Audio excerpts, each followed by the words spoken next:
On a cold, dark London evening, a man hauls a heavy bag into the back of a cab. Hours later, he discards it in a canal. It's been a struggle, despite his best efforts, to lighten the load. A human body, is a very unwieldy, heavy, difficult object. And if you can cut it down into pieces, they become more manageable. The next day, a 29-year-old star of BBC soap series EastEnders is reported missing. At first, few fear the worst. People go missing all the time, and we have to remember that adults are entitled to go missing if they want to. Sometime later, a shocking sight confronts a group using a canal for leisure boating. Gemma's skull was found about half a mile upstream of where her torso had been recovered. And they identified this plastic bag and opened it up, and to their horror, there was this head, her skull inside. Murdered, her body had been dismembered and thrown into the water. Who had killed Gemma McCluskey, and what part had her brother Tony played in her disappearance and death? Tony and Gemma are known to have a difficult relationship. Gemma's told friends that he can be controlling, he can be abusive. She's told her father that he can be aggressive and abusive. Detectives gather evidence until a picture of a suspect emerges. Which piece of the puzzle will reveal Tony McCluskey as guilty of murder? What would be the killer's mistake?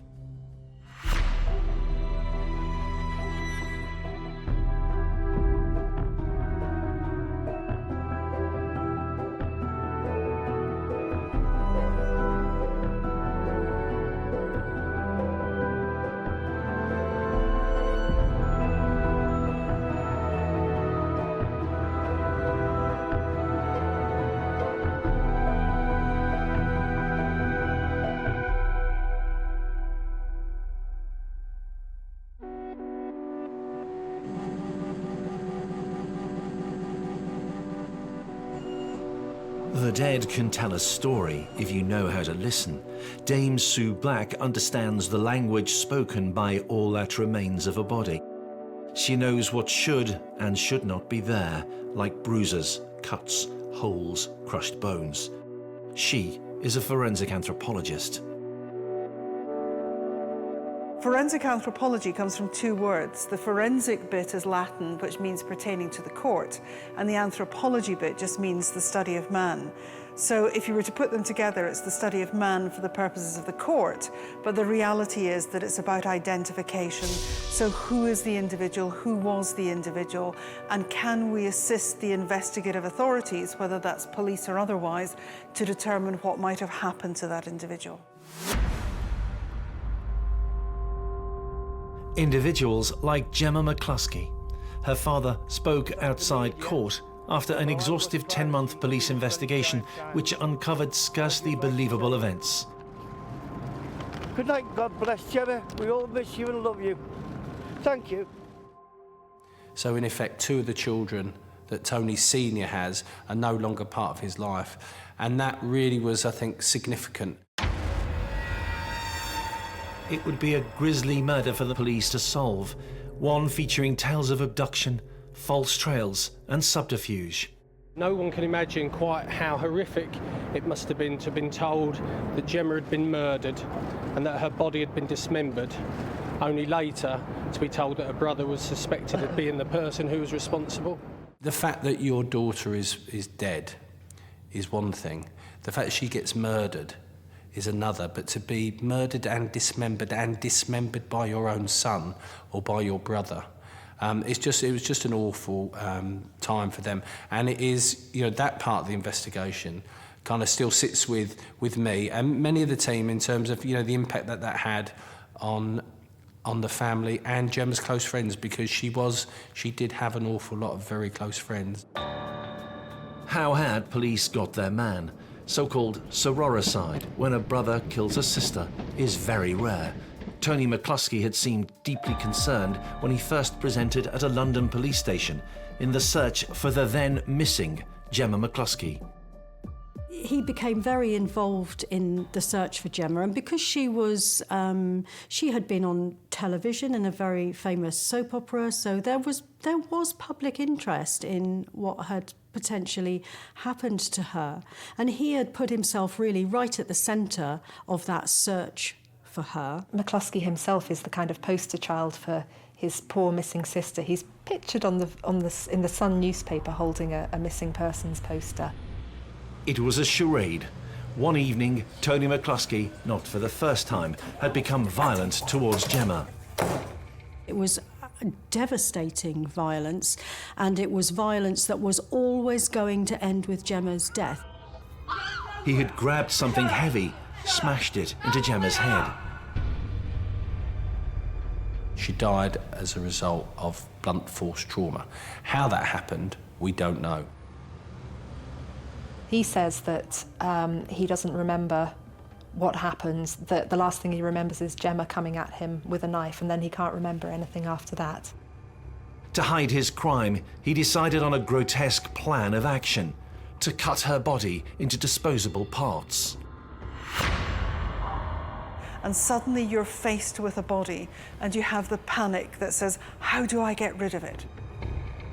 The vast majority of dismemberments are solely practical for the means of getting the body either out of the environment in which the murder has occurred or to conceal it in small parts within the area where that murder's occurred.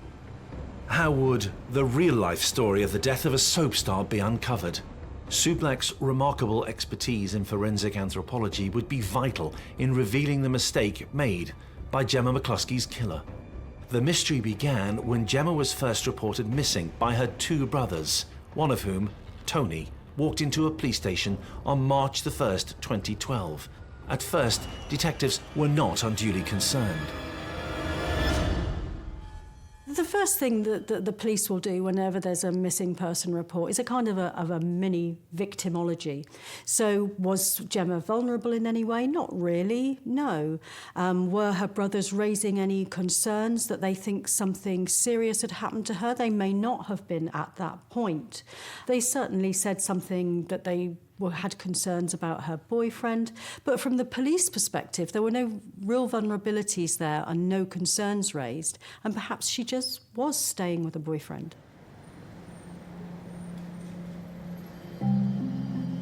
One day became two. Police and her brothers speculated that she may have gone somewhere, perhaps with a boyfriend.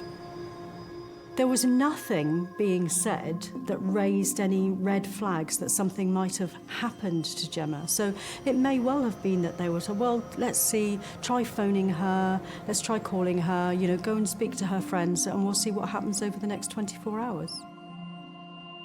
Gemma did not appear in the next 24 hours.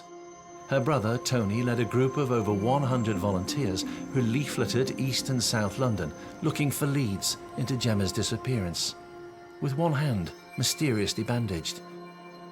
He was obviously very convincing. He was able to convince his brother that he didn't know what happened to Gemma, and he was able to convince the police, so quite possibly he was presenting as quite calm. Soon to be called into the case, Met Detective John Nicholson. So Tony was trying to kind of manage the information as it was coming out. He wanted to be the person that was managing that. So at one stage, he was informed that the neighbour had heard Gemma crying. And it was the neighbour's daughter who said to him, but what should I do, Tony? Shall I tell the police? And he said, oh, no, leave that with me. I need to speak to your mum first. So, of course, Tony never reported that to the police. And that would have given him a feeling of having some control over where the search went, over who was a suspect or who wasn't. And he's the kind of person that needs that kind of control. So it doesn't surprise me that he was right in the centre of everything that was going on. He'd also found out the local community were, they'd put all these leaflets out, people were ringing in. He'd found out, somebody had said that they thought they'd seen Gemma on the Friday at the local kebab shop. So, of course, Tony was happy to pick the phone up to the missing persons inquiry police officer to say, this is what's happened, do you want to get yourself up there? So, in terms of trying to manage and steer the investigation, he was doing what he could to, on the face of it, be helpful, but actually not be helpful at all. On day 5 of the search, Tony contacted police with a chilling message. Someone had tracked him down and ordered him to pay a ransom for the safe return of Gemma. And it would have diverted police attention, and because of Gemma having been on the television, it was credible that perhaps that had happened to her. Had Gemma been abducted? If so, why wait 5 days to demand a ransom? Something else was concerning detectives. They were hearing dark mutterings about Tony McCluskey. So what we discovered was that there was sibling rivalry. Too soon to reach a conclusion, but with no sign of Gemma by day 6 of the search, detectives were deeply concerned. Where is Gemma McCluskey?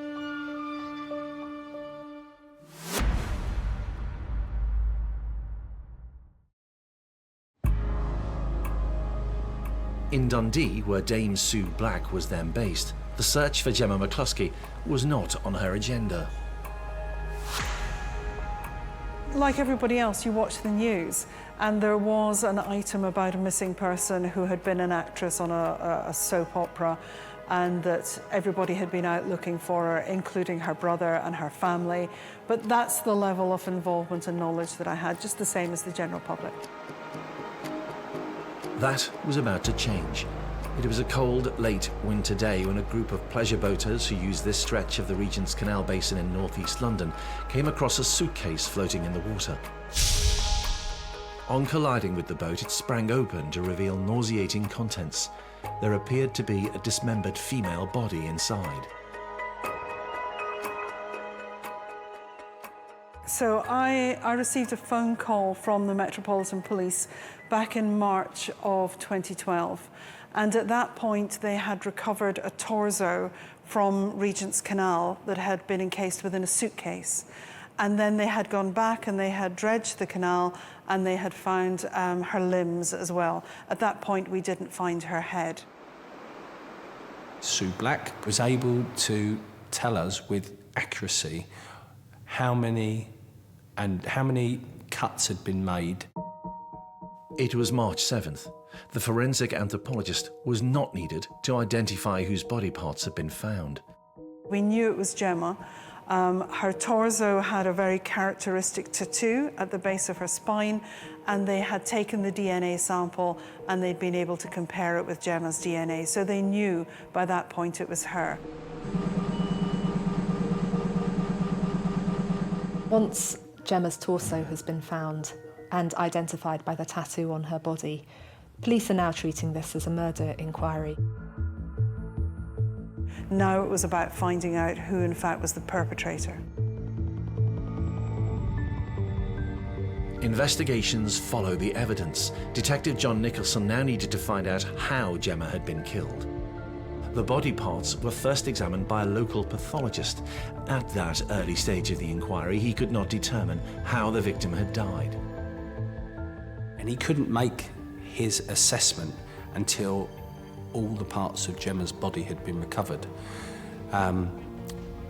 Initially, within the first 2 weeks, Gemma's limbs, her 2 arms and her 2 legs, are recovered within the same body of water but further downstream. But we'd never managed to find Gemma's skull. And without that, all the pathologist could say, he could rule out certain things. For example, he could say it wasn't a gunshot wound. But until we recovered Gemma's head, he wasn't able to say how she had died.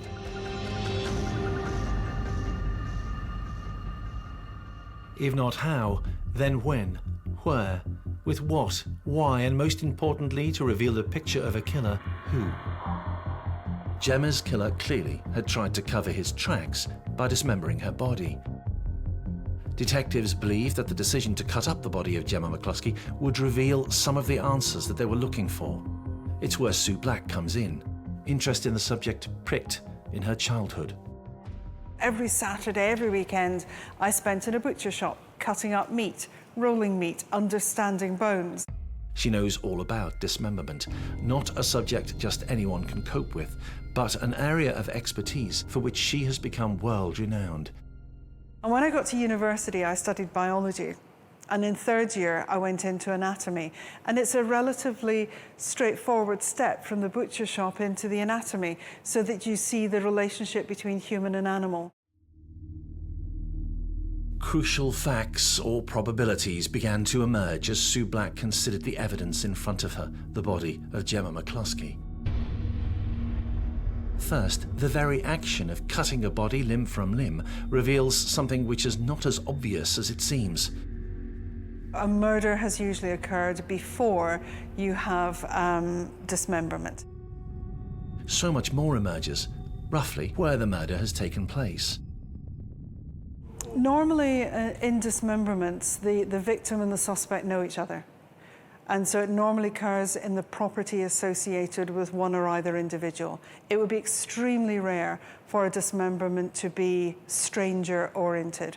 Most of them are because there's been some form of personal conflict between the two individuals. People have described their relationship almost as if her brother was her boyfriend, because he behaved in a very possessive and jealous way. He kind of took ownership of her, and he tried to control everything that she did, which is classic domestic abuse, classic coercive control. And he was certainly taking the part of a controlling partner.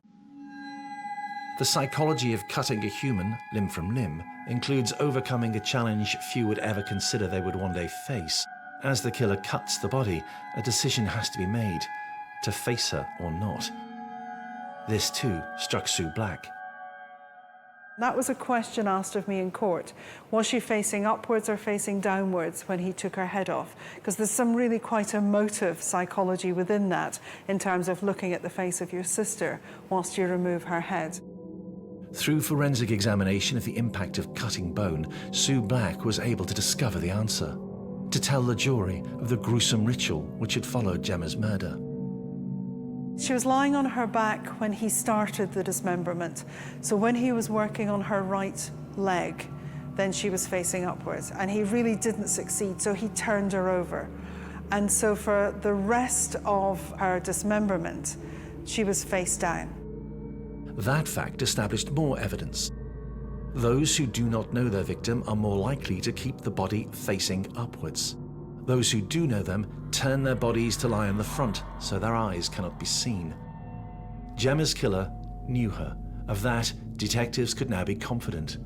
A murder story then of people who know each other well and probably in a property one or other lived or worked in. The body also helps tell why a murder has happened.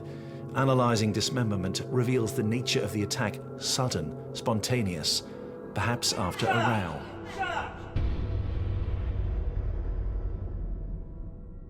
The most common form of dismemberment is that which occurs as a result of the fact that the individual had not planned it. So there was no planning of the murder. The picture of a murderer was building. Gemma's killer had snapped. He knew her, and they were in a building or room one or other owned or worked in. So much revealed by the dismemberment analysis, including an indication of where the body parts would be discarded. There's been a lot of research in terms of dismemberment, looking at what are the common patterns, what is the common means of disposal, where are they going to go. Most body parts end up in a body of water somewhere. So they end up in canals or rivers or lakes or dropped off at the sea or wherever it may be. We have a tendency to drop into water more frequently than we have to try and bury. Analysis can also say if the act was done by an amateur or an expert. So we were involved in a case in London where the dismemberment was done with such incredible skill that we felt this individual had prior experience. So whether they were a surgeon or a butcher or a gamekeeper or something in that sort of line, the body, rather than being cut in an amateur way, was actually jointed more than dismembered. So we can tell the difference when somebody is a real amateur at cutting a body into pieces or whether they have some experience. Whoever had killed Gemma had no experience, and it showed. So we were able to advise the police that the first cut started on her right leg. And the cuts that were made there, he started using a normal kitchen knife. It didn't work. There were 56 cuts associated with trying to cut through the bone inside her thigh. The dismemberment analysis was yielding results. So we were able to say to the police that this individual who had undertaken the dismemberment was an amateur. They had not done it before. The type of location such a crime has happened can also be gleaned. If a garden implement is used to cut the body, it's likely to be a suburb or the countryside. If not, then probably a kitchen or a bathroom, which indicates a flat or something similar in a built-up area. There is a real pattern of what's available to people within their domiciles that we can predict to a greater or lesser extent. Detectives set about finding and proving a case against the killer. 6 months after her arms, legs and torso had been found, more evidence. Another suitcase discovered by those using the canal, this time containing Gemma's head. Her head was identified through dental records, so clearly it was Gemma. And the pathologist said that she had died as a result of blunt force trauma to the head. We said it was most likely to have occurred in her property, most likely in a bathroom area, most likely with an implement that would have been taken from the kitchen as a sharp knife, but that there was in fact a heavier blade. There was no garden associated with this flat, so it's unlikely there was a garden shed. It would have been something within the kitchen. She had 2, perhaps 3 fractures of the skull, and that those fractures had taken place while she was alive because there was still blood staining on the skull itself. So he was able to give that. He could dismiss strangulation. She died as a result of blunt force trauma. So Gemma had been hit with great strength, indicating a man. She had been known by her attacker and killed in a place familiar to one or both of them. He was probably a stranger to this sort of crime, in a property without a garden, like a flat. He lived not far from water, the likely place to dispatch her remains. He had snapped after some sort of incident, and almost certainly, Gemma knew her killer. At the point where the police are concerned, they will always be looking to the people closest first, and they will be looking at the behaviours of people around very, very closely, especially as when a woman is killed, it is more than likely somebody very close to her that has done it. A missing person inquiry had become a murder investigation, and the evidence was closing in on the killer of Gemma McCluskey.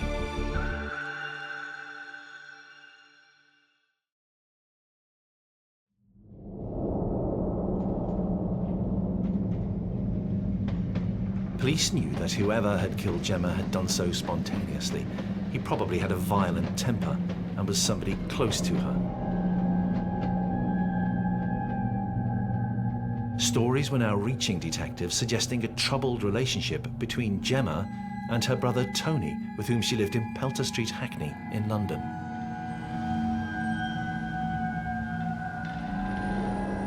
They had done their background checks on Tony, and they knew that he and Gemma had a volatile relationship and that he was a bully. And I think from a very early stage, they had their suspicions about Tony McCluskey, and it fitted within the pattern that there had been conflict between brother and sister. They both had very different personalities. Gemma was very outgoing, she was very socially skilled, she liked her friends, she liked going out, she had a good social life, and she had a very good career as well. In complete contrast, her brother was very much described as a loner, somebody who didn't really have many social skills. He liked to spend a lot of time on his own, and he kind of fixated on his relationship with her as the most important thing in his life. And she was popular and she was successful, and he probably felt a bit jealous of that. Was Tony McCluskey bully enough to have been his sister's killer? It was fair to say they had their ups and downs. It seems that from a very young age, he was bullying Gemma, pushing her around, he was hitting her, he was being generally really quite horrible to her. He was 6 years older, so, you know, big brother, probably had quite a lot of control over her anyway, but it wasn't a good relationship, it wasn't a nice relationship that they had together, and that didn't get any better as they got older. Despite that fact, affording a place of their own was made easier by a decision to buy a place together. They didn't always fall out, but they lived together. It was a small house, small maisonette off the Hackney Road in the East End of London. Gemma was a feisty individual. She had had success in her life. She was very well liked by her family and friends. She had lots of friends, and that was different to Tony. Tony had very few friends. And when the pair clashed in public, mostly written off as just Gemma and Tony at it again. Some of the things will get witnessed and can be interpreted as sibling rivalry or brother and sister fighting, or maybe even people would look at it and think, well, he's a bit of a bully, actually. But they wouldn't necessarily be that concerned. Outside of the family, Gemma would cover for her brother. The thing about domestic abuse is that most of it is hidden. It's inside the family home, and perhaps between a brother and a sister, they're not going to talk about it to other people. What would make Tony combustible enough to snap and kill his sister? Few knew of the one specific cause of a growing relationship tension: drugs. Tony was hooked on skunk.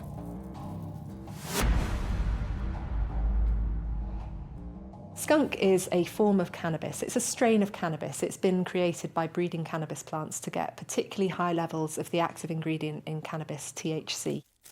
His life really revolved around work, when we could get himself to work, and the fact that he was using skunk as regularly as he did. Gemma was known to argue with her brother about his skunk use. He didn't like that. His devotion to the drug caused significant and aggressive changes to Tony McCluskey's behaviour. So when you smoke it, those usual feelings when you smoke cannabis come on faster, and they come on much stronger. Now, if somebody is susceptible to mental illness, it might exacerbate their symptoms. But it can also trigger kind of psychotic-like symptoms in healthy people who smoke a lot of it as well. So they might start to see things that aren't really there, they're hallucinating. They might start to have delusions where they believe something that isn't really true. It can make them paranoid. Living with that behaviour was probably not what Gemma expected from her brother. The pair often argued.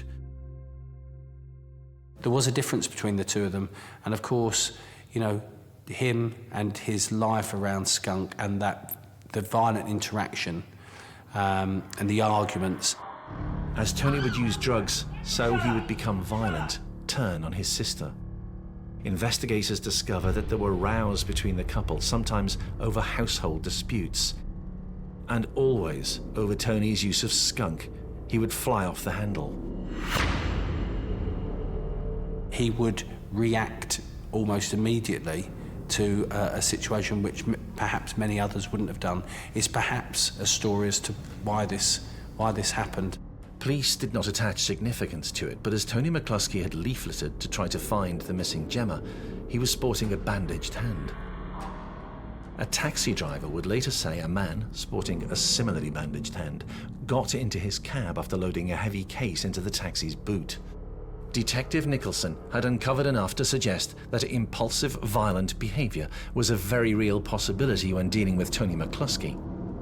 But a key turning point in confirming who was her killer was still to emerge. In the immediate aftermath of the discovery of the suitcase in the canal, there was no doubt who was pushing the campaign to find his sister, Tony McCluskey. But as police began to investigate events, further anomalies appeared in his story. 3 days into the search, Tony visits his and Gemma's mum, who was in hospital. He sends a text message saying, kind of, "Mum's doing fine, I hope you're okay, and love you." And he sends a couple of kisses. And of course, during the investigation, we had a look at all the call data and text messaging between the two of them, and that was the only time he ever said that he loved her, and the only time he ever put kisses on the text message. He's portraying himself in this text message as a loving brother. That doesn't fit with what other people know about his relationship. That's a glaring inconsistency. He's never said before, "I love you." And if you look at that one text message in isolation, you'd go, "Oh, caring brother." If you look at the other text messages that he's sent over the weeks and months, that is unusual. Texting the words "love ya" was very much out of character for Tony McCluskey. More inconsistencies emerged.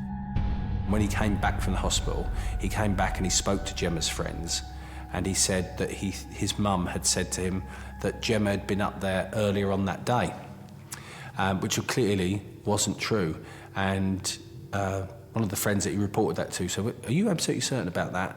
And got Tony to ring the hospital to clarify if that was the case. And of course, he came back off the telephone, the charade of going through that with the telephone, with the hospital itself, and said, "No, I've made a mistake there." But he was trying to lay, say traps. He was trying to cover his tracks along the way.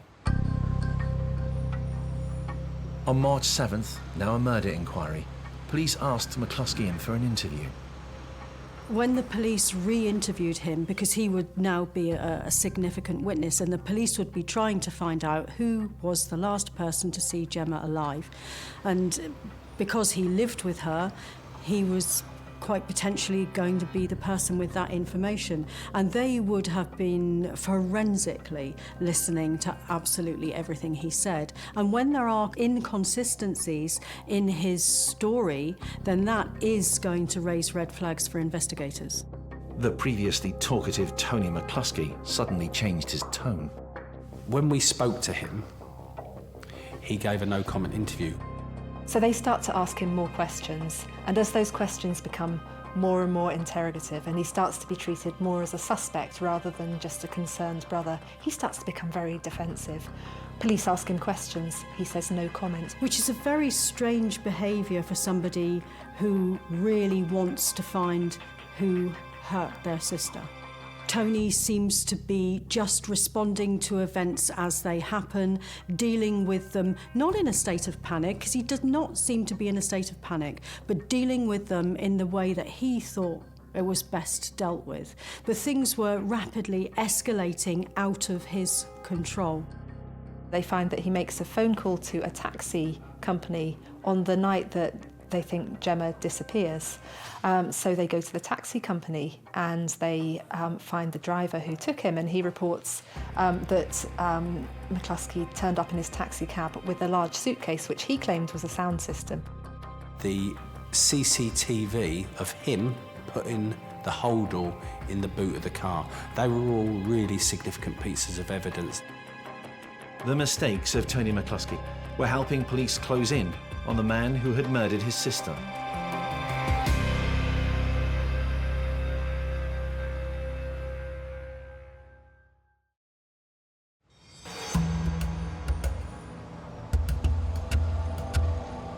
Police were now combing through hundreds of hours of CCTV footage.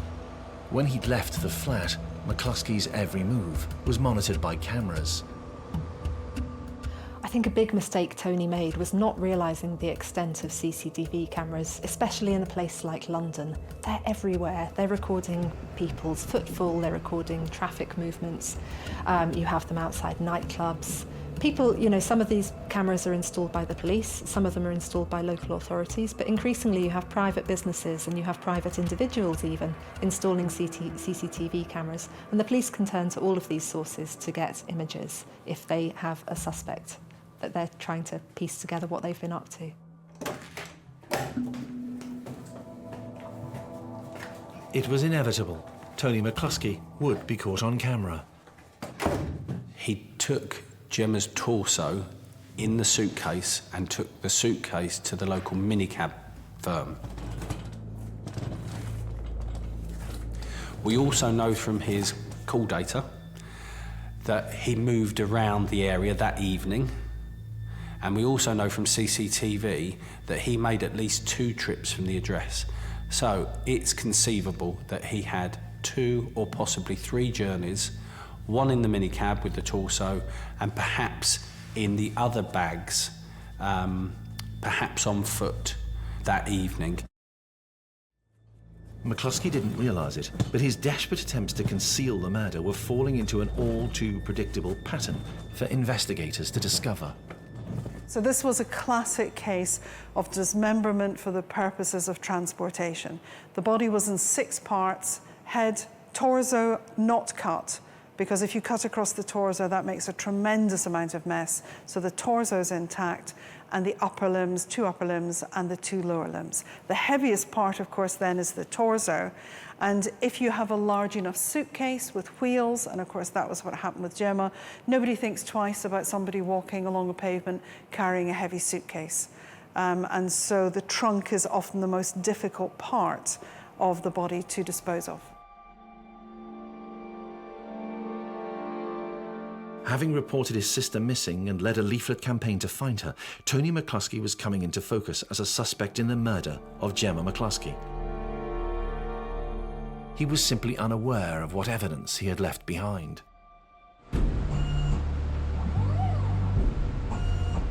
I think people believe they are more forensically aware than they actually are.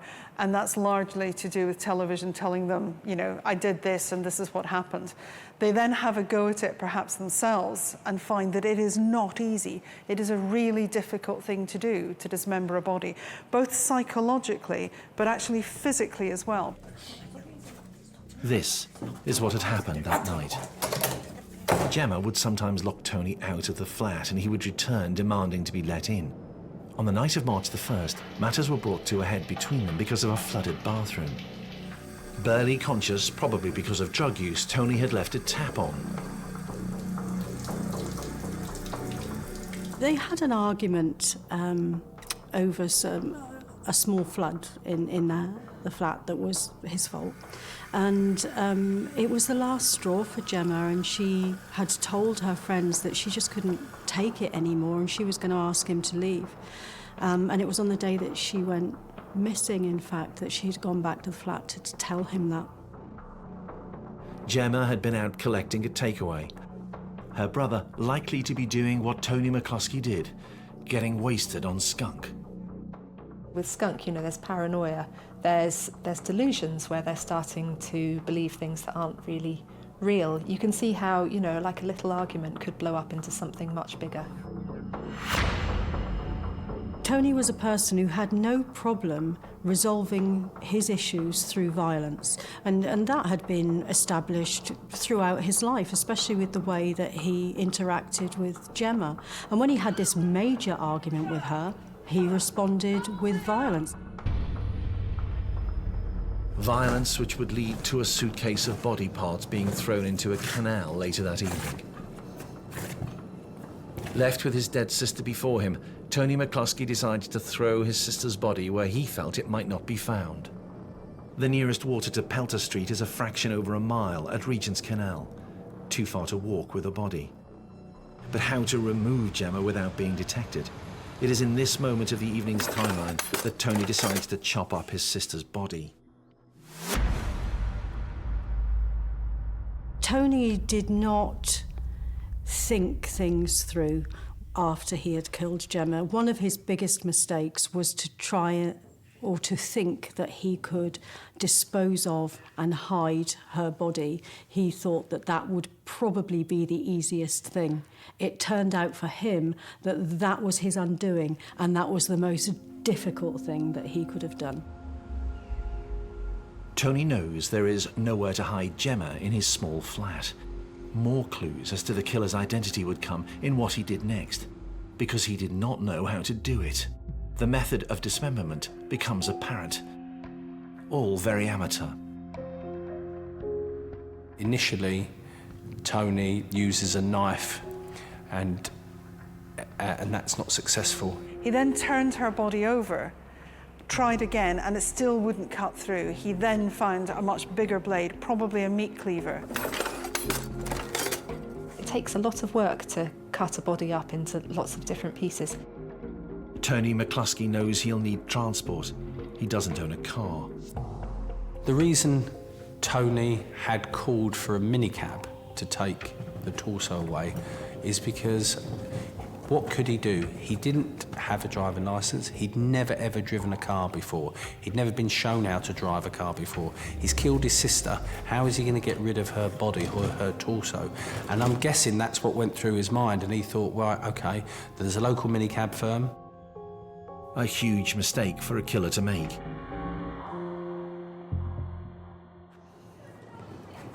He takes Gemma's torso, as we know him, he throws it into the canal less than a mile away from his house. What we do know is that when it came to the post-mortem, Gemma's torso was only weighed 5 stone, but that in itself, if you're carrying 5 stone on your own a mile across East London, that was very, very difficult, and the risk involved. So we're guessing that that's why he made the decision to, call a minicab firm.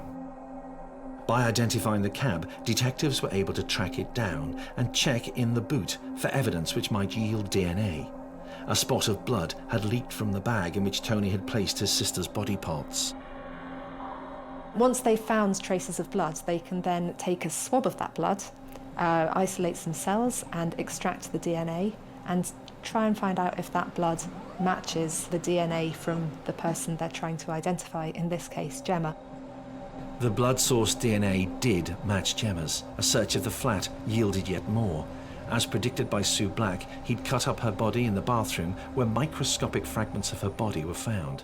The case against Tony McCluskey was complete. The blood in the boot of the car, the body matter that is found in the bathroom were clearly significant. The CCTV of him putting the holdall in the boot of the car, they were all really significant pieces of evidence that helped convict him. McCluskey claimed that he had blanked out when he appeared in court on a charge of murder of his sister. If the jury had believed him, the charge might well have been downgraded to manslaughter, which he was prepared to admit. It's possible that he was in some kind of skunk-induced delusion, but then it seems unlikely that he wouldn't remember anything. I mean, it takes a lot of work to cut a body up into lots of different pieces, pack them into a suitcase, take the suitcase out, dispose of the body, come back to your flat and then clean the body. That's not something you can do in 5 minutes. That takes a lot of work, and it seems unlikely that he wouldn't be able to remember any of that. So he's continuing to lie, either to himself, to other people, to this day, and he's never expressed any remorse. The jury rejected his claim. 10 months after killing her, dismembering her body, dragging it through the streets and casting it into the canal, Tony McCluskey was found guilty of Gemma McCluskey's murder and sentenced to life in prison with a minimum term of 20 years. It's aggravated homicide, so that means that it carries a greater prison sentence. There is the psychology of what he did to his own sister that his family have to now deal with. So that was a huge burden that he placed on his family in terms of the desecration of the body of his sister. And that, I think, is where the most challenging thing is for family and for friends and relatives of somebody. Not only have they lost them because they've been murdered, but they've also been dismembered over above that. And the very fact that he was her brother just compounds the difficulty.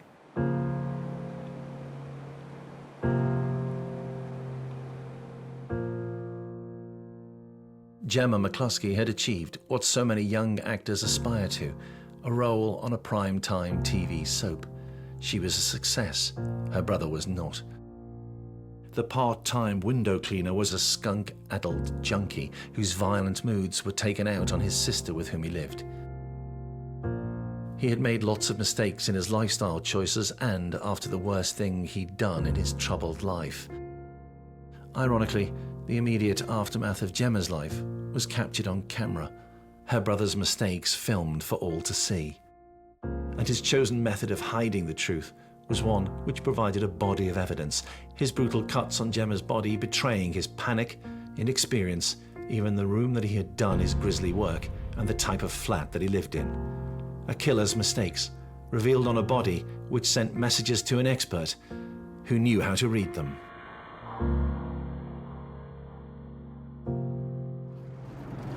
Good night, God bless, Gemma. We all miss you and love you. Thank you.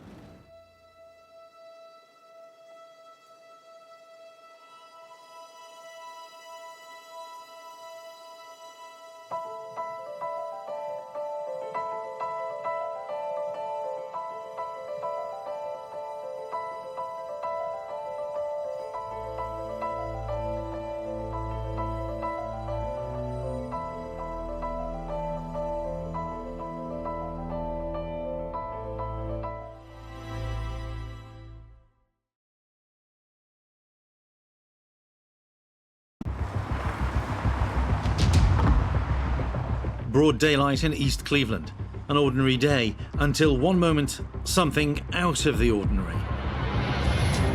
What happens on October 20th, 2009 is about to change everything. This 911 dispatcher gets a call.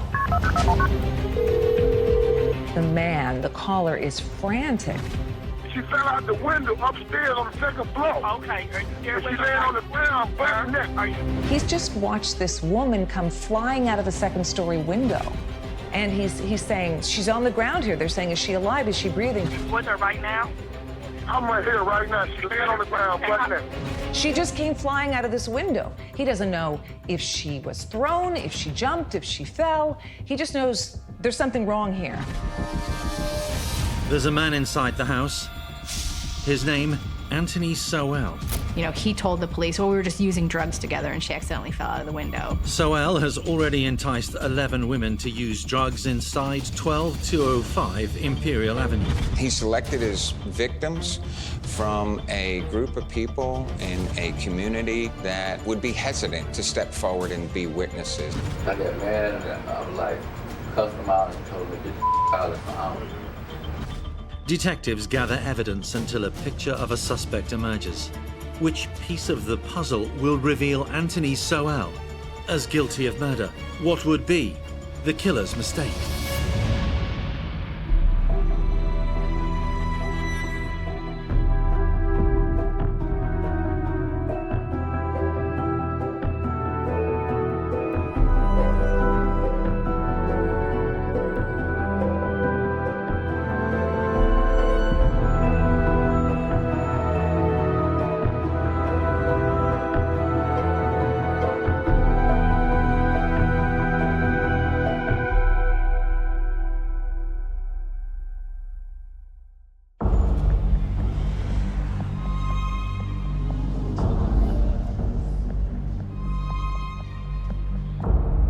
There is a gap between buildings in East Cleveland where once stood number 12205 Imperial Avenue.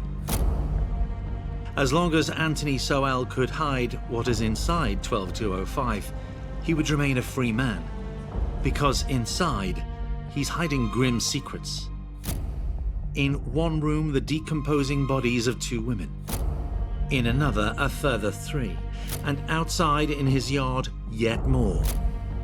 What is known about the man who had frightened a woman so much that she threw herself from the second story of 12205 Imperial rather than stay a second longer? A man who would spend hours being interrogated by police and who seemed at ease throughout as he proudly discussed his 4 grandchildren. You have 4? Yeah, 4. They call you Papa or Grandpa? Oh. Yeah? And you love that, don't you? No. You do. It's okay, no. But that's everybody calling me that. Yeah, that's the love for them. So I know that you probably be skinning and grinning, don't you? Don't you? You don't be grinning when they be coming up to you? Anthony Sowell seemed happy in police company, happy in the company of everyone. Many times when somebody is arrested, you hear their neighbors say, they were so quiet. I never knew there was anything wrong. I didn't think that they were capable of such a crime. I can't believe that that is my neighbor that did that. And that's what makes them so effective, is that they can blend in. He really had this kind of outward appearance to the neighborhood where he would hold barbecues and chat with people. They didn't really suspect him of doing anything like this. He could snap. People had seen him lose his temper. So it's kind of these two personalities that people would describe seeing. You know, he had at least one or two girlfriends at the time that we were able to hear from afterwards who talked about, you know, the long conversations they would have and how, you know, kind and introspective he could be. But then he could also be very violent if someone disagreed with him or didn't, you know, didn't say the right things. But a killer, not Tony Sowell, the party guy. There is no sign, no neon sign on anybody that says I'm a serial killer. I kill for a living. There is no sign at the intersection that you often see people hold, the I will work for food. They're not holding signs that say I will kill for pleasure. Anthony Sowell's killing story begins to be uncovered with a 911 call. She looked like she around about 40. About 40? All right. Yeah. Is she conscious? She can't get up, though. But she is awake, right? Look, I ain't even trying to go near her. I gave her my T-shirt to put on. Is she awake? She kind of awake and going in and out. Breathing? Yeah. And which window did she fall out? The first or the second? I don't know. Was it less than 6 feet or more than 6 feet? The second, yeah, 12, 15 All right. feet. All right. There we go. And it happened just now, correct? Yeah. The call had been made in a neighborhood of East Cleveland where violence was not uncommon. In fact, a year ago, another woman had fled from 12205. December 2008, a woman in the neighborhood named Gladys Wade frantically flags down a police car. She tells the officers that she was attacked. She's got scratches on her neck, she's got a deep gash in her right thumb, and she says what happened is Anthony Sowell asked her if she wanted to go drink beers with him, and when she said no, he punched her in the face, knocked her out, and dragged her into his house, where he proceeded to choke her and tried to rip off her clothes. She said he had just this evil look in his face. She said it was like the eyes of the devil were glowing, and she said she fought back and tried to scratch his eyeballs out. Police visit the owner of 12205 Imperial, where the attack had taken place, and hear a different story from Anthony Sowell. Gladys had hit him, he said. The officers decide this is a domestic. They don't want to get involved, and they want to quickly get out of the house. It is littered with trash and smells very badly. They smell this horrible stench, but they see trash everywhere. It's just a pit. They wanted to get away from the neighborhood too. Mount Pleasant. The name Mount Pleasant at that time really was almost cruelly ironic because the neighborhood by then had really hit the skids. There was a lot of poverty. 1 in 5 houses was up for foreclosure. There was a lot of crime. This was a rough neighborhood. A lot of the residents of the area had fallen victim to the crack epidemic of the time, and a lot of those people were women. And so they would roam the streets, searching for their next hit, and that made them easy prey for ruthless predators like Anthony Sowell. Not that he was considered a predator. As likable as he appeared to be to some, not many did actually know much about Anthony Sowell. You know, he wasn't a person that everybody immediately had a specific memory of, but he was kind of always in the background, maybe a little bit socially awkward. Sowell was an ex-serviceman. He'd been a model Marine. Maybe the stringent rules in the military were good for him for a while. I know that he was able to, you know, cope in the military, do his job. He listened, he followed orders, directions, never really got in a lot of trouble. He would later tell probing detectives of his pride at his record. How long were you in the service? 7 years. 7 years?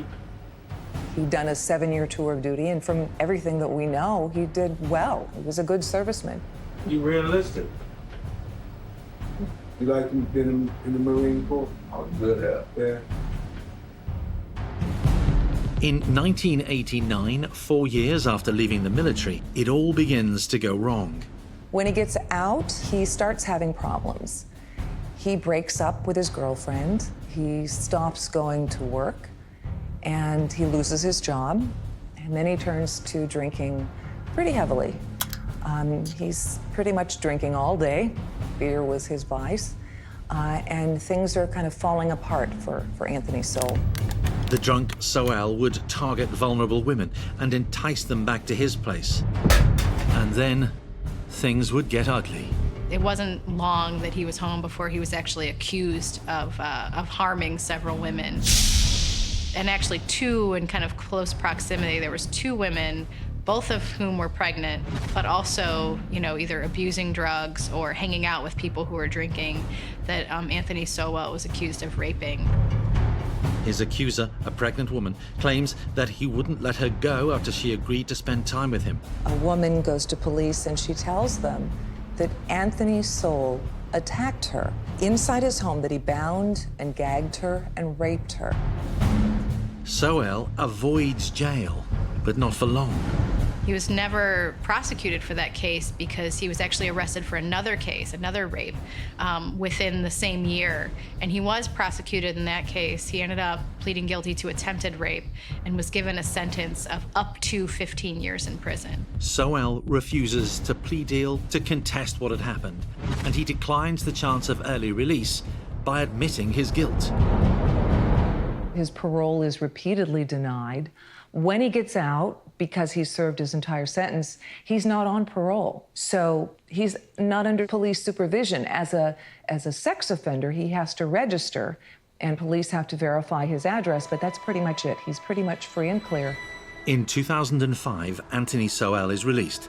After a long prison stretch, during which time he'd been a model prisoner, he's back in 12205 Imperial Avenue, where police in the East Cleveland neighborhood are dealing with a drugs epidemic. Because of his offense, he's on the sex register and dutifully attends the sheriff's office every 90 days as ordered. He was not someone they considered a problem ex-con. He was Tone, the party guy from Imperial. Serial killers also tend to be very smart, almost sociopathic, some of them can be, and your sociopaths can also be very charming. And when somebody is charming, people like them. They have relationships, they build families and friends, and so therefore, people aren't going to question them. They would never imagine that Anthony Sowell or other serial killers out there could do the evil that they do.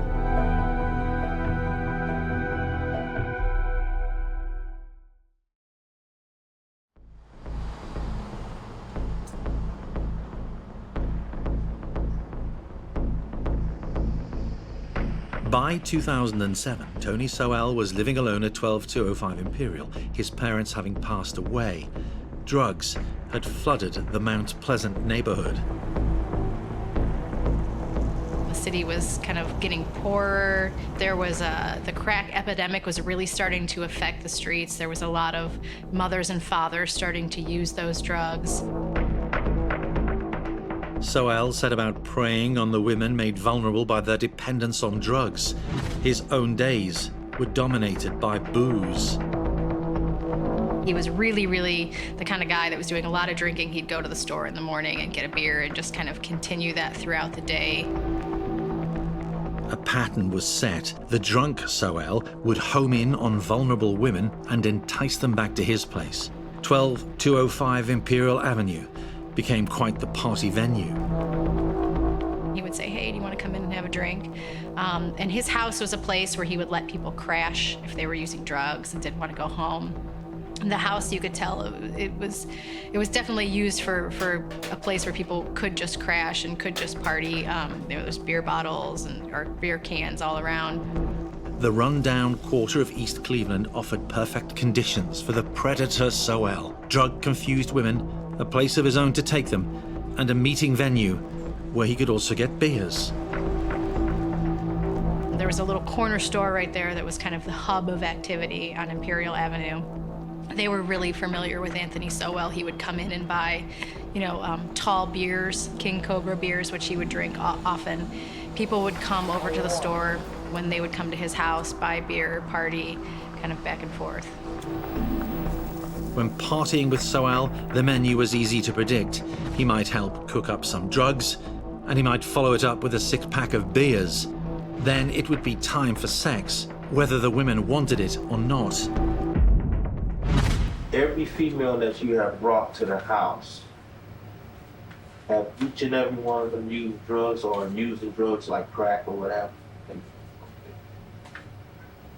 Is that one of the reasons why they come to your house? So they can smoke from them? Okay. And you telling me that you don't do that? I used to, but you don't do that. Sometimes. On May 17th, 2007, Crystal Dozier was wandering the streets of Mount Pleasant. She spotted by Tony Sowell. She fitted a then all too familiar East Cleveland profile.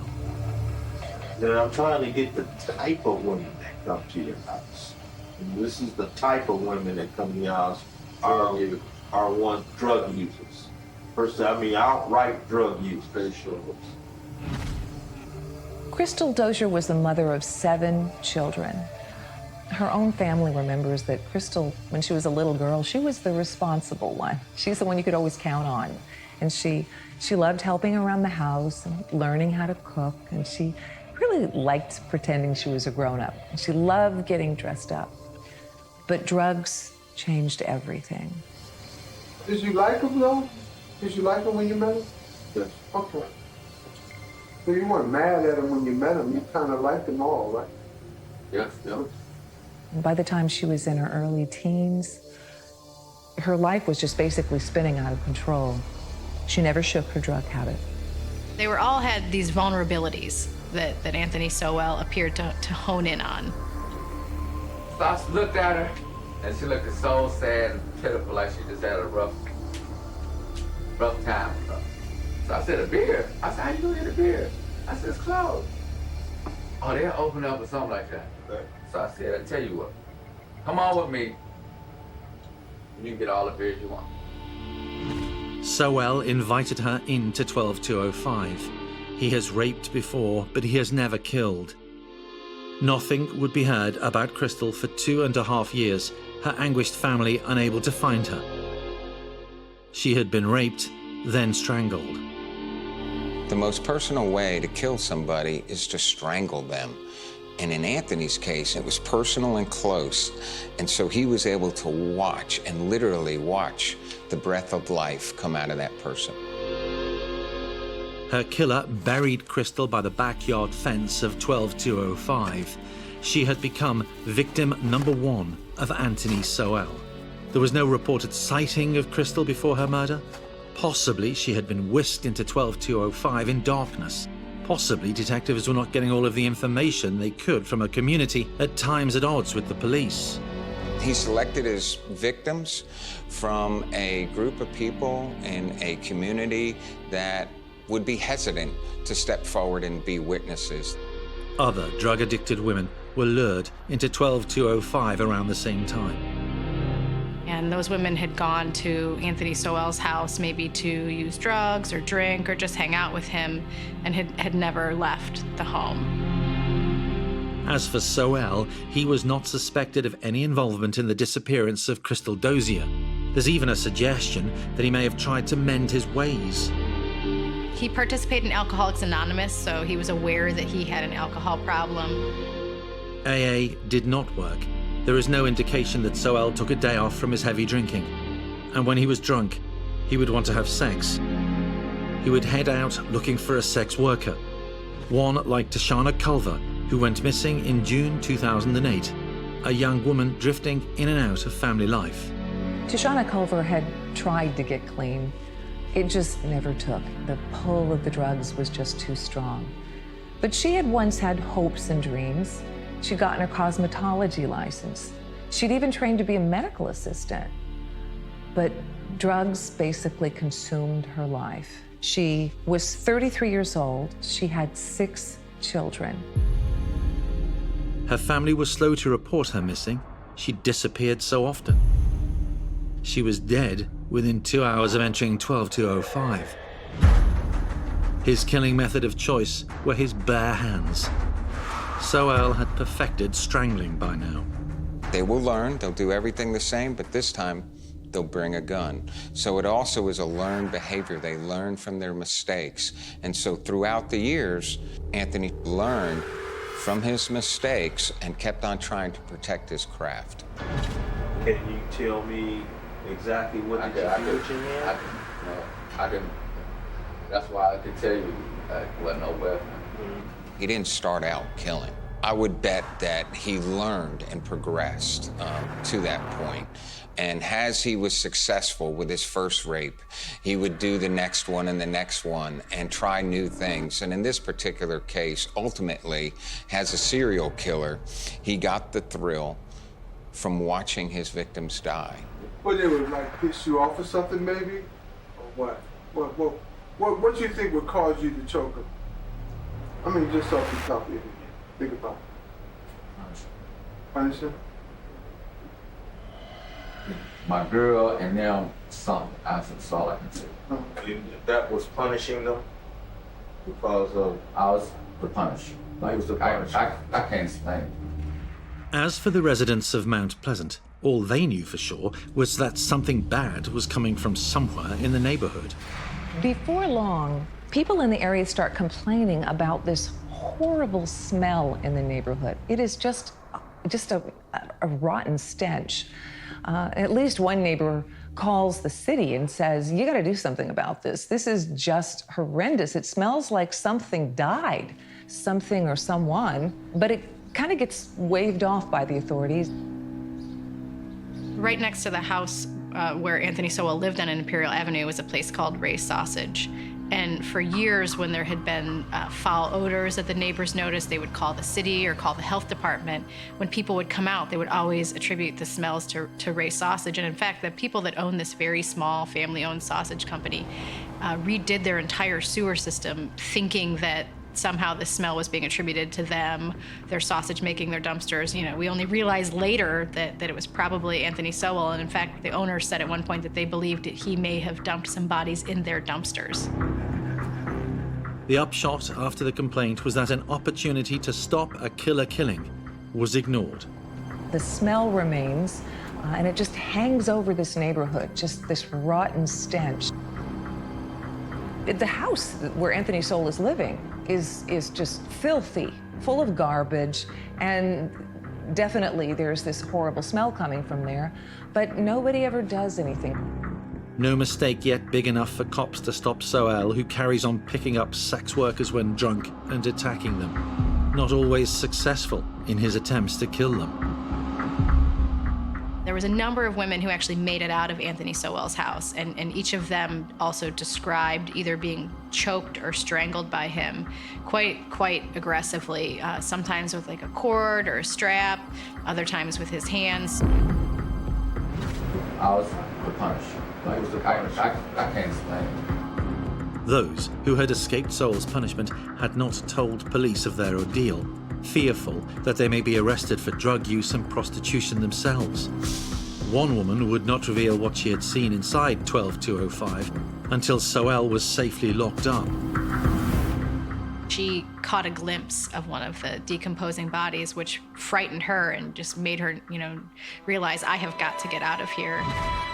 So, what went on behind the door of 12205 Imperial remained undetected, uninvestigated. Sowell's good fortune and the fact that he was yet to make the mistake of attracting the police to his door meant that he was still free.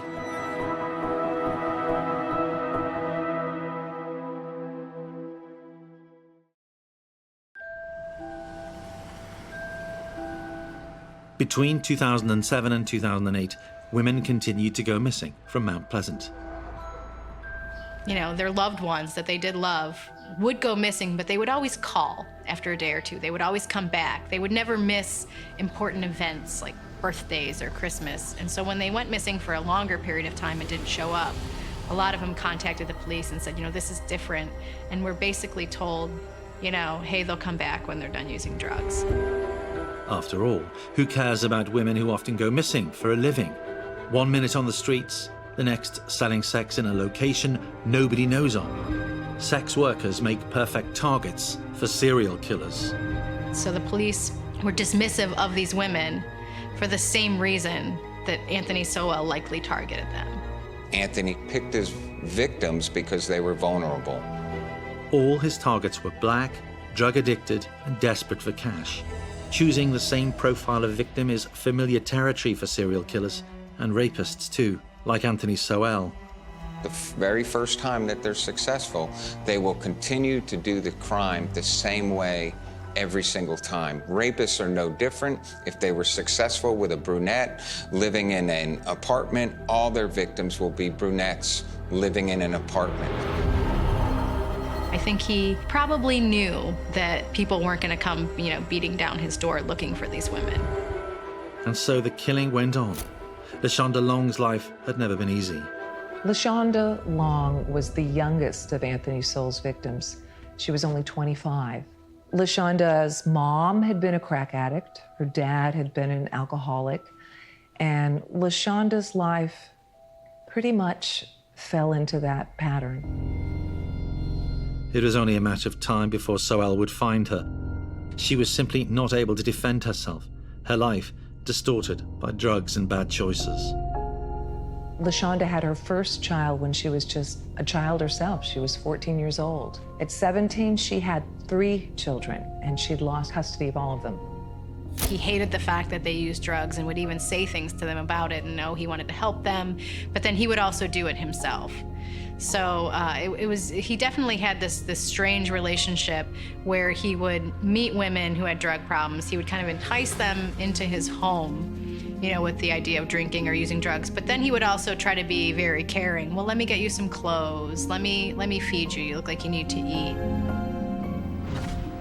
I know one thing I think always made me mad is they had kids. And they was out in the street. Yeah. That's a big thing in my head. LaShonda's fate was to be a gruesome one. One family, I think it was LaShonda Long, the only thing they really recovered of her body was her head. It was in a bucket in the basement, which was very difficult for them. They didn't even have a body to bury. Sowell would describe his victim as pitiful, but he himself took no pity on them. The next woman to be enticed inside Imperial 12205 was Tonya Carmichael. Tonya Carmichael vanished in November of 2008. She was 33 years old. She was a drug addict, but she hadn't always been.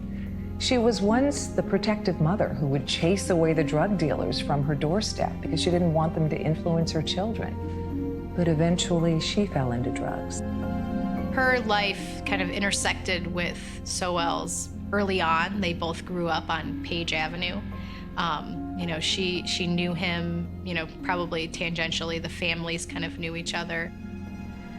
The addiction had led her to crime, to prison, away from her children, and eventually into the hands of a serial killer. She went looking for a hit and a bed for the night and chose 12205. She was not long for this world after taking that decision. When she initially went missing, her family went to police and they were asking for help to find her. And the police said, well, we know she has a drug problem. She'll come home when she's done using drugs. When Tonya went missing, her family says they went to police right away. The police told them, just wait. And this family really, they put up flyers. They were really searching for her, especially her daughter, Danita Carmichael, really cared for her mom deeply and was searching for her. And so this was really difficult for her. She would never see her mom alive again. One day, Sowell would describe her fate and that of others. His favored method of murder was to use an electric cord or any cable nearby before pinning his victims to the ground. He would act quickly, subduing in seconds, showing no mercy. I don't know. I think I just choked him. Nothing like beat, Yeah. No. In 2018, an investigation would begin about why detectives had failed to arrest Sowell before he was eventually hauled in for questioning. His killing was relentless. Next to enter the foul stench of his crack den was Michelle Mason. Michelle Mason was finally getting the life she'd always wanted. She had spent so many years in a haze of drugs. She was hooked on heroin and crack. But by 2001, she was really starting to get things turned around. And her family just remembers this was really the happiest time of her life. She was living on her own. She had friends, real friends, and she had kicked her drug habit. She was clean and sober. But one day in 2008, she seems to have come across Anthony Sowell. On an October morning in 2008, when Michelle left the house and said she'd be back, and she never came back, her family knew something was wrong. They filed a missing persons report. They put out flyers all over the neighborhood. 15 months after claiming his first victim, Anthony Sowell has killed again for the 5th time. On October 29th, 2009, some Cleveland police officers, some detectives actually went to Anthony Sowell's home on Imperial Avenue, and they were looking to arrest him. A woman had accused him of rape. When they went to the house, he was not there. So they went away, figuring the overwhelming smell, which they could not miss, was from Ray's sausage store next door. How many more women would Anthony Sowell attract to 12205? What mistakes would he make before police would finally arrest him?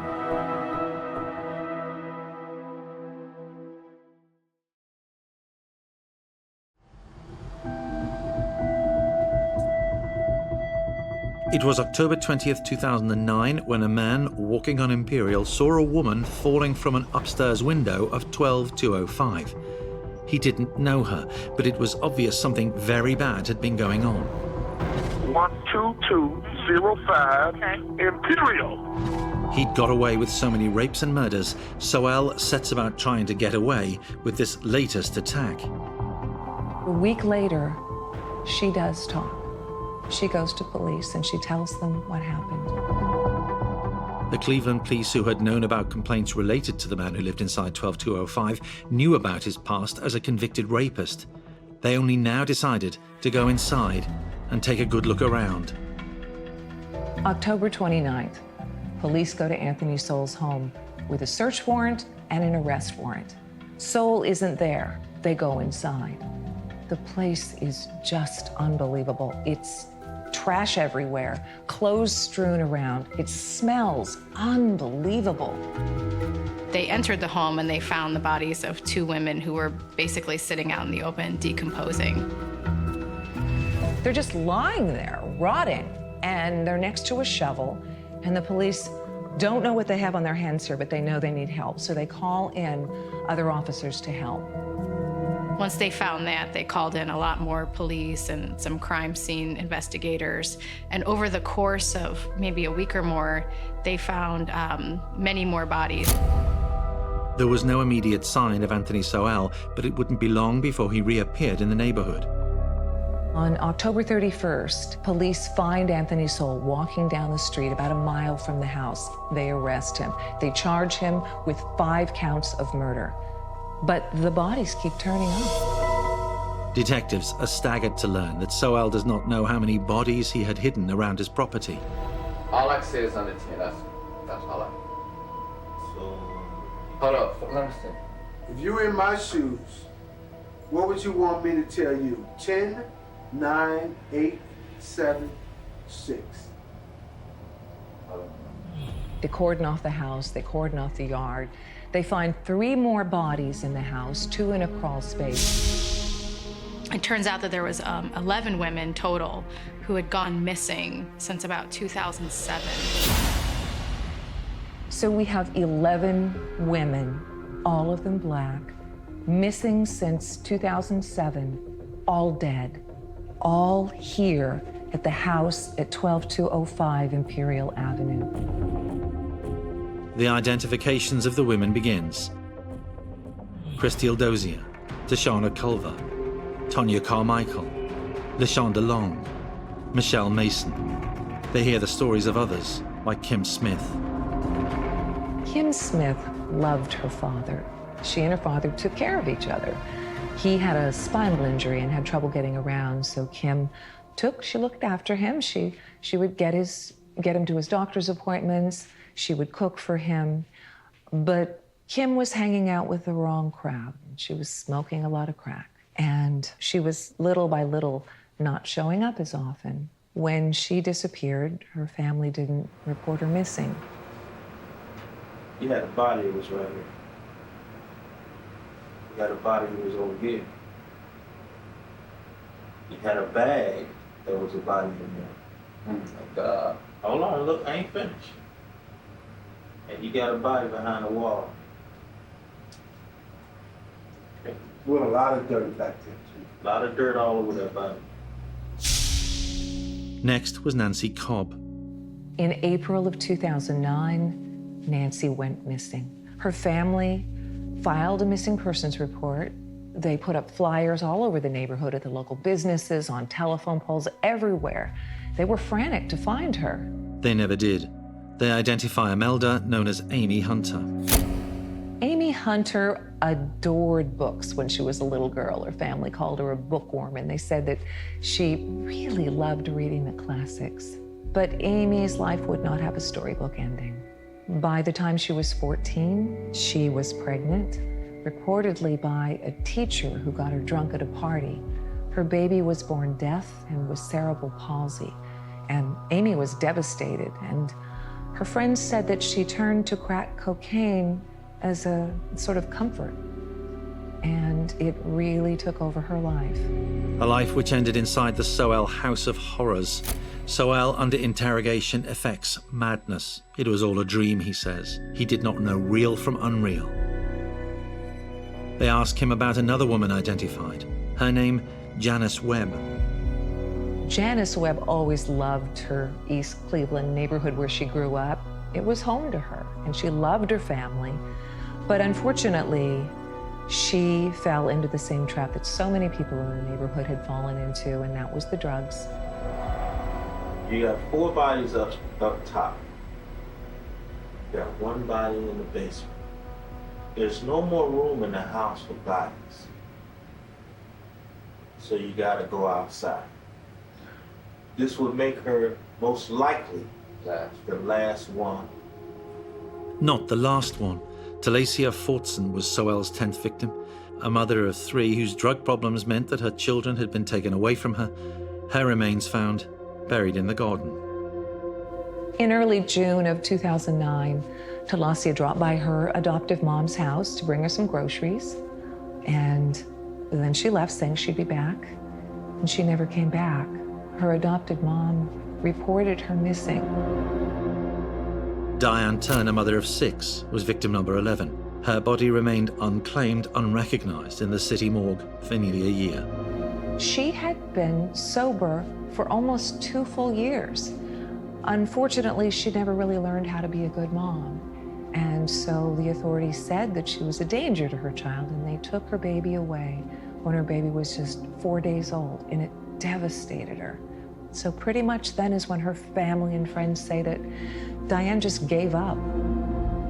Her body was found in the 3rd floor bedroom of Anthony Sowell's home at 12205 Imperial Avenue. The interrogation was not a difficult one if the target was to get a confession. Sowell could hardly deny his guilt, and any pretense of insanity soon disappears.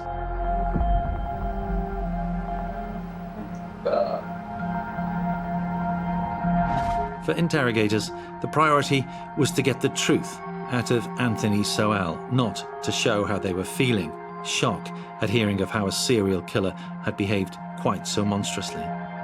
As detectives, you have to remove the emotional side as far as looking at that person's life. It's important to know the facts and who that person is, who your victims are, and sometimes you get to know the families very well, and you feel it's a calling, it's a mission to be able to provide answers to what happened to their child or their loved one.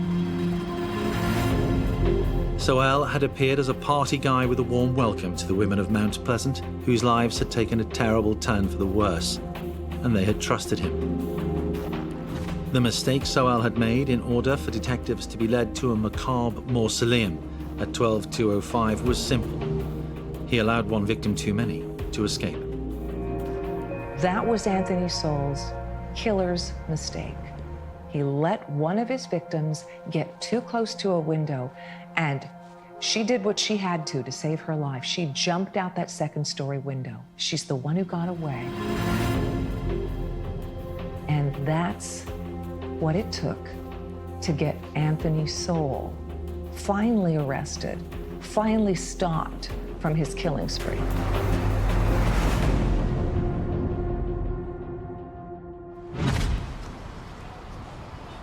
Campaigners argued in 2018 that it was a killing spree which could and should have been stopped after the first report of a woman who had gone missing.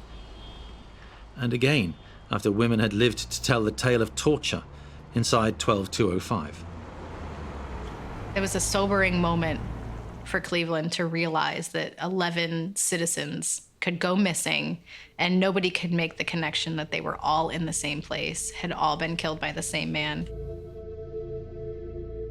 For a while, the house was left standing, a reminder of Sowell's crimes where artifacts of the women had been abandoned.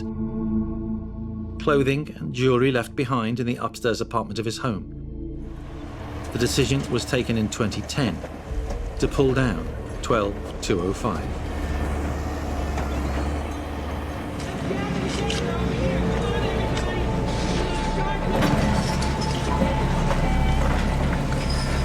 People moved quickly to get control of the house so that they could knock it down. And, you know, within the year, the house was bulldozed and made into an empty lot. And there's been plans in the works for almost 5 years now to put some kind of memorial at that site.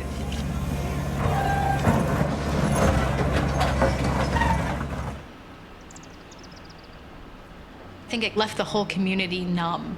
You know, how could we let this happen? How could we let this happen? How indeed.